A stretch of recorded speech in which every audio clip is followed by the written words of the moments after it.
यदि आप घर से बाहर रहते हैं और रहने के लिए किराए पर घर लेना चाहते हैं तो थोड़ा संभल जाइए।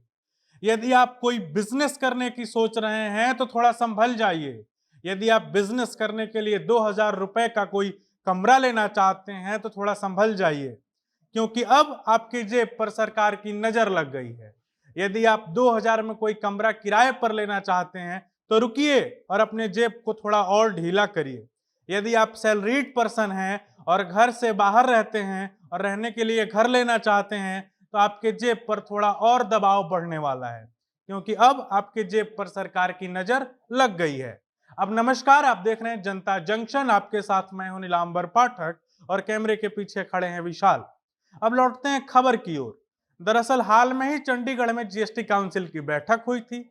इस बैठक में जीएसटी से जुड़े कई बदलाव किए गए हैं और ये बदलाव बीते 18 जुलाई से लागू भी हो गए हैं। ऐसे में यह खबर आपसे जुड़ी हुई है और आपके जेब से जुड़ी हुई है और आपको यह खबर जरूर जाननी चाहिए। दरअसल चंडीगढ़ में हुए जीएसटी बैठक में जीएसटी काउंसिल ने जीएसटी ऑन रेंट का नया नियम बना दिया है। इस रिपोर्ट में हम आपको विस्तार से बता रहे हैं कि क्या है जीएसटी ऑन रेंट। क्या आप घर से बाहर रहते हैं? क्या आपको रहने के लिए रेंट देना पड़ता है या फिर कोई बिजनेस करते हैं, इसके लिए आपको किराए पर मकान लेना पड़ा है? तो यह खबर आपको काम देने वाली है। दरअसल चंडीगढ़ में जीएसटी काउंसिल की बैठक हुई थी। इस बैठक में जीएसटी काउंसिल की ओर से टैक्स में कई प्रकार के बदलाव के लिए मंजूरी दे दी गई है, जिसके तहत जीएसटी काउंसिल के सिफारिशों द्वारा जारी नोटिस के अनुसार यदि आप किराया देते या लेते हैं तो आपको टैक्स देना पड़ेगा। इसे जीएसटी काउंसिल ने जीएसटी ऑन रेंट का नाम दिया है। हालांकि किराए पर टैक्स कुछ खास परिस्थितियों में लगेगा। नियम के अनुसार यदि आप नौकरी करते हैं और आपने रहने के लिए कोई फ्लैट ले रखा है तो आपको टैक्स नहीं देना पड़ेगा। 18 जुलाई को लागू नए नियमों के अनुसार अगर आप अनरजिस्टर्ड पर्सन हैं, यानी आप नौकरी पेशा आदमी हैं या छोटे मोटे कारोबारी हैं, तो आपको किराए पर जीएसटी नहीं देना पड़ेगा। लेकिन यदि आपने अपने मकान को किसी रजिस्टर्ड पर्सन या कंपनी को देते हैं तो आपको किराए पर जीएसटी देना पड़ेगा।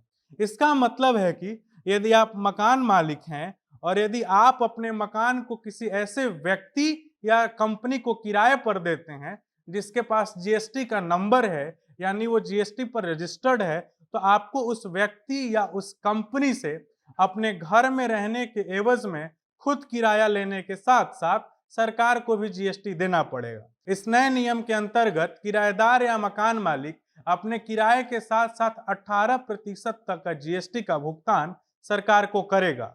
अब सरकार द्वारा जारी इस नए फरमान पर काफी बवाल मचा हुआ है।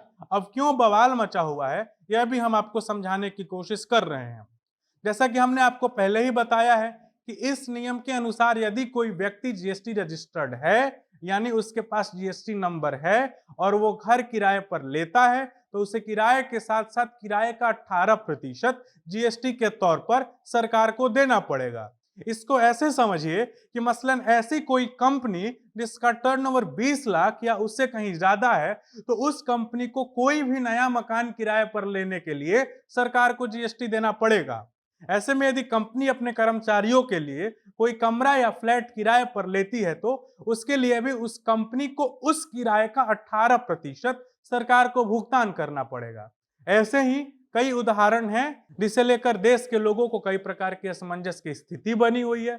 सरकार द्वारा जारी इस नए फरमान के बाद सरकार के खिलाफ कई प्रकार की प्रतिक्रियाएं आ रही हैं।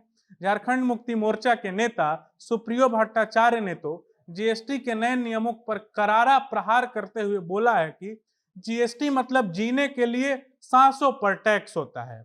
उन्होंने अपने बयान में आगे कहते हुए कहा है कि केंद्र सरकार केवल बड़े लोगों को टैक्स में छूट दे रही है, तो वहीं पंकज पुनिया ने ट्वीट कर कहा है कि रोटी पर अब बटर नहीं जीएसटी लगी हुई है।